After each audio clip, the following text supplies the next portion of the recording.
Hello, আসসালামু আলাইকুম। তো আমি সকাল সকাল চলে আসলাম একটি নিউ ব্লগ, মানে ছোট্ট একটা ব্লগ নিয়ে চলে আসলাম। তো আজকে আমরা যাব মূলত গড়াই নদী উদ্দেশ্য করে। গড়াই নদীতে নাকি অনেকদিন শুনতেছি যে অনেকদিন পানি বাড়ছে, অনেক পানি বাড়ছে। তাই আমরা চলে এলাম যে পঙ্কিরাজ ড্রাইভার আমাদের, ওকে নিয়ে আমরা চলে যাচ্ছি গড়াই নদী দেখার উদ্দেশ্যে। আর গড়াই নদী যারা চেনেন, যারা কুষ্টিয়াবাসী আছেন তারা অবশ্যই গড়াই নদী চেনেন।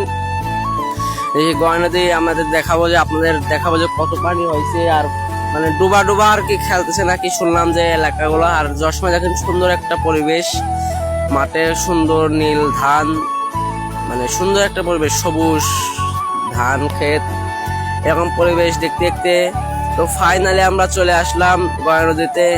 আসার পর দেখেন পানি আপনাদেরকে যে আমি শেয়ার করে, আমি নিজেও প্রথমবার দেখতেছি, আপনাদেরকেও দেখাচ্ছি। দেখেন কত আসলে অনেক পানি হয়েছে। আর এখানে জাল আছে একটা, হয়তো অনেকেই মাছ মারে।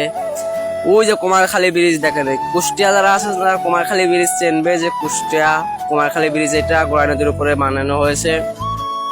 আর আমরা এদিকে আপনাদের দেখাই যে এইদিকে, যে এই দিক থেকে যে কত পানি দেখা যায় দেখেন।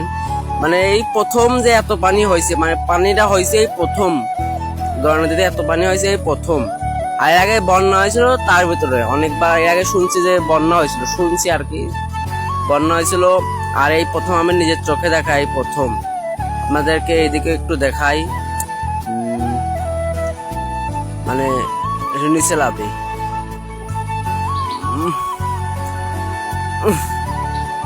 মানে দেখেন জাস্ট পানিটা দেখেন, কত পানি, এই প্রথম এত পানি। আর অনেকেই দেখি জাল পেতে থইছে, যদি মাছ বাদে অনেকেই দেখি জাল পাচ্ছে। আর কি বলবো, পানি কত জাস্ট দেখেন, এই প্রথম এত পানি। আর এই যে একটু হলেই বন্যা। জাল তো অনেকেই পাচ্ছে, মাছ টাছ বাঁধে কিনা তা তো আমরা জানি না, জালের সম্পর্কে বুঝি না। আর আজকের ব্লগটা ছোটখাটো আর কি, মানে জাস্ট আপনাদের সাথে পানি শেয়ার করার জন্য আর আসছিলাম। এখানে দেখি একটা জাল পাতা। আর সামনের পরিবেশটা কি ভাই, যারা নদীর কূলে থাকে, এই পরিবেশটা কি মনে হচ্ছে যে এখানে শুয়ে থাকি সারাদিন। মানে পরিবেশটা ওয়াও, জাস্ট সেই ঠান্ডা বাতাস, মানে পরিবেশটা কি সামনে সেমা, কি আর কব। আপনারা যারা এই পরিবেশটা উপভোগ করতে চান, তারা যাদের নদীর কূলে বসে তারাই জানে। আমাদের তো নদীর কূলে না, আমরা আসলাম আর কি বেড়াতে। মানে এখানে যদি একটা চেয়ার পাতে কিংবা চড়াট পেতে যদি শুয়ে থাকা যায়, মানে আর কি উঠার অসম্ভব, উঠতে মনে করবেন, এত ঠান্ডা বাতাস। আর এটাই ছিল আজকে ছোটখাটো একটি ব্লগ আপনাদের মাঝে শেয়ার করলাম। আপনারা যদি ভালো থাকে সাবস্ক্রাইব ফেসবুক পেজটা ফলো করে দিয়েন।